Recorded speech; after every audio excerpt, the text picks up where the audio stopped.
Mesdames et Messieurs les membres du cabinet du président de la transition, notamment Monsieur le secrétaire général de la présidence de la République de Guinée, Monsieur le ministre directeur de cabinet à la présidence, Monsieur le conseiller principal, Monsieur le conseiller spécial chargé des relations avec les institutions républicaines, Mesdames et Messieurs les membres du gouvernement, Mesdames et Messieurs les chefs de mission diplomatiques et représentants d'organisations internationales, Madame la gouverneure de la ville de Conakry, Mesdames et Messieurs,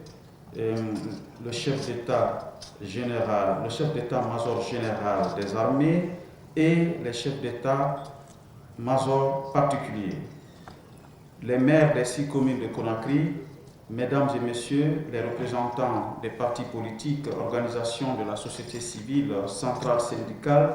organisations socio-professionnelles et diverses composantes des forces vives de la nation, distingués invités en vos rangs, titres et qualités. Mesdames et Messieurs, c'est avec une immense joie que le Conseil national de la transition, par ma voix, vous exprime sa profonde gratitude pour l'insigne honneur que vous faites à ses membres en rehaussant de votre présence l'ouverture solennelle de cette session spéciale consacrée au débat d'orientation constitutionnelle. Événement qui coïncide élégamment à la présence et d'ailleurs la première visite en Guinée, notre beau pays, de M. Martin Chungong, secrétaire général de l'Union interparlementaire. Monsieur le secrétaire général, malgré le contexte national et international très difficile, vous nous avez fait amitié et honoré de votre présence effective avec un double but de constater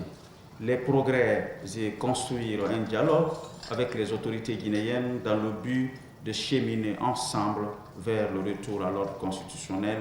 et la stabilité démocratique. Je vous remercie au nom du peuple de Guinée, représenté ici par le CNT et toutes les instances du pays. Par la même occasion,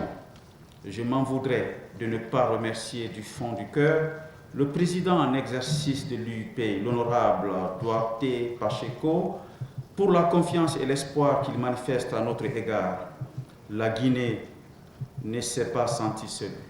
grâce à la volonté de l'UIP à maintenir le dialogue et à aider le CNT à relever les défis de cette transition. Dans la ligne des valeurs et des bonnes pratiques capitalisées par l'UIP depuis sa création en 1889. Monsieur le secrétaire général de l'UIP, Mesdames et Messieurs, la charte de la transition guinéenne a dévolu sans équivoque au Conseil national de la transition, CNT, organe collégial délibérant, la mission d'élaborer, d'adopter et de soumettre au référendum du peuple souverain de Guinée le projet de texte de la nouvelle constitution. Dans l'accomplissement de sa mission, le CNT a procédé par diverses étapes successives, d'ailleurs significatives,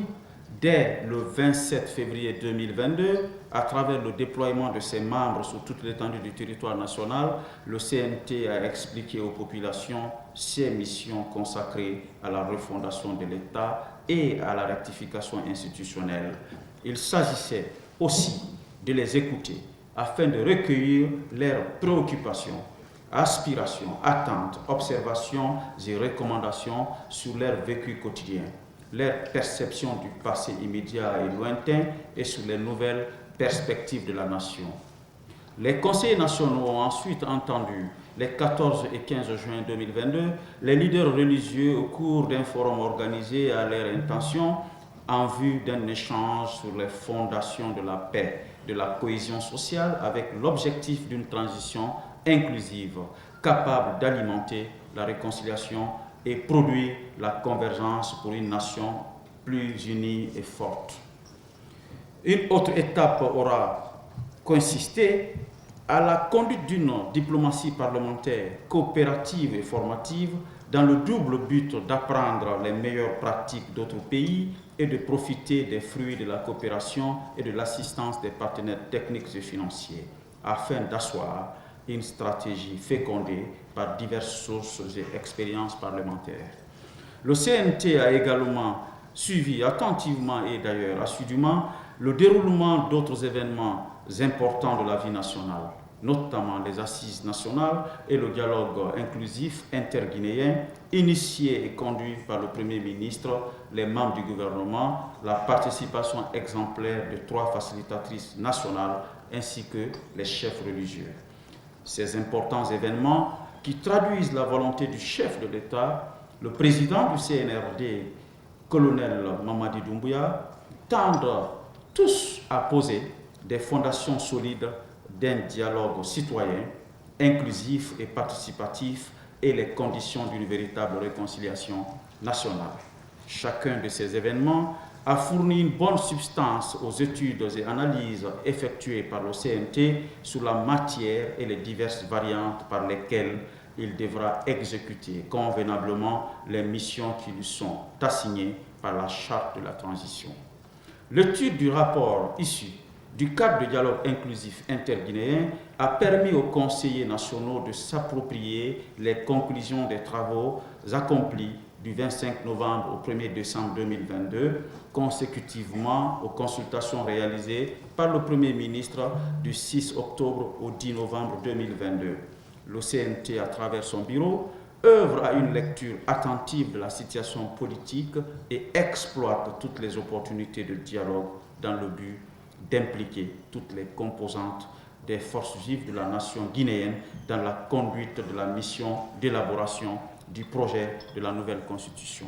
Car la constitution, je la conçois en tant que citoyen comme une norme suprême qui permet la dévolution du pouvoir et surtout le contrôle, l'évaluation et la sanction de ses détenteurs par le peuple. C'est pourquoi le processus constitutionnel doit sa légitimité à notre capacité à le conduire dans la transparence, l'intégrité, l'inclusion et avec la participation de toutes et de tous. C'est la suite de tout ce qui précède que le CNT a organisé du 21 au 22 février 2023 le symposium sur le constitutionnalisme, une étape importante qui a permis de récapituler toute l'expérience constitutionnelle de la République de Guinée et de bénéficier de l'éclairage conceptuel et académique d'experts nationaux et internationaux issus de tous les horizons. Cette rencontre nous a permis de comprendre que malgré la prolifération des constitutions à travers le monde et les époques de l'histoire, seule une minorité d'États a réussi à préserver durablement un ordre constitutionnel démocratique. Nulle part sur notre planète, il n'aura existé de constitutions standards du genre prototype ou des constitutions prêtes à portée universelle. Chaque constitution est spécifique à un peuple, un pays, et n'est valable que pour une époque plus ou moins longue, mais la perpétuité est dans le vœu de toute constitution. Mesdames et messieurs, distingués invités, après ces étapes de contact physique avec nos populations, de collecte de leurs préoccupations et des débats académiques sur le constitutionnalisme, nous voici aujourd'hui à la porte du débat d'orientation constitutionnelle. D'entrée de jeu, j'aimerais que nous soyons d'accord que le terme débat signifie discussion ou ensemble d'échanges sur un sujet précis avec la volonté de converger vers un but commun. Le but de ce débat, donc, est de dépasser ou éliminer la polémique stérile, de réduire les controverses et divergences pour favoriser une approche consensuelle ou largement majoritaire et constructive par son inclusivité. Le débat d'orientation constitutionnelle que nous allons avoir n'est pas d'ordre disciplinaire ou académique, comme ce fut le cas du symposium. Les discussions que nous devons mener seront porteuses des revendications et recommandations des populations qui nous serviront à esquisser un nouvel horizon de compréhension de notre avenir commun, propre à concilier l'ordre public et la liberté, le droit de l'individu et les impératifs de la société, le pouvoir et prérogatives de l'État et les droits du particulier. Le débat d'orientation constitutionnelle est alors un moment majeur de la transition, conviant toutes les composantes de la nation à donner leurs avis, formuler leurs propositions sur les grandes lignes de la nouvelle constitution, collecter, disséquer et clarifier les positions respectives des partis politiques, des organisations de la société civile, les centrales syndicales et autres organisations socio-professionnelles pertinentes. Nous allons ainsi réfléchir ensemble, mais sans complaisance ni restriction mentale d'aucune sorte, pour choisir notre orientation constitutionnelle, poser les bases juridiques et politiques utiles au succès espéré de la transition. Les travaux du DOC sont dès lors un rendez-vous essentiel en amont de l'élaboration de la Constitution, qui vise l'intériorisation profonde du futur ordre constitutionnel dans la culture politique et dans le mode de vie civique de nos concitoyens. L'objectif est de repenser la réorganisation de l'espace politique guinéen à la lumière de notre histoire constitutionnelle. Monsieur le Premier ministre, chef du gouvernement, distingués invités, mesdames et messieurs, nous sommes conscients et convaincus que ce travail de convergence, d'innovation et de réflexion se doit de s'abreuver de temps en temps, sans complexe, des expériences et bonnes pratiques promises par notre institution à travers les résolutions de nos différentes sessions. Je vais parler des sessions de l'Union interparlementaire. L'OJAR, l'autonomie des institutions démocratiques et des collectivités, la valorisation de l'équité de l'intérêt des minorités, des régions, des entités politiques, sociales et religieuses, j'en suis sûr, constituent des repères importants à prendre en compte. De la première constitution datant de 1958 à celle de 2020, nous pouvons voir qu'il existe la possibilité de pérennisation ou de perpétuation de nombreux fondamentaux constitutionnels qui devront donc être acceptés comme intangibles et immuables. Ces fondamentaux sont entre autres la forme républicaine de l'État, la souveraineté s'exerçant par référendum ou par des représentants dûment et régulièrement élus par le peuple, le caractère unitaire, laïque, démocratique et social de l'État, la séparation et l'équilibre des pouvoirs, le contrôle de l'action gouvernementale par l'institution parlementaire ou législative, la primauté de la Constitution sur toutes les lois et l'existence d'un contrôle juridictionnel de constitutionnalité, la conformité des actes de l'autorité exécutive ou administrative à la loi et le contrôle juridictionnel de la légalité, l'indépendance de la justice, l'inamovibilité et la soumission du juge à la seule autorité de la loi, l'hymne national qui est liberté, le drapeau de la Guinée, le rouge, jaune, vert, la devise qui est travail, justice, solidarité, l'autonomie des institutions d'appui à la démocratie, à la bonne gouvernance, à la transparence et à la redevabilité, telle la haute autorité de la communication, le Conseil économique et social, ainsi que l'organe de gestion des élections et les institutions de promotion et de protection des droits humains.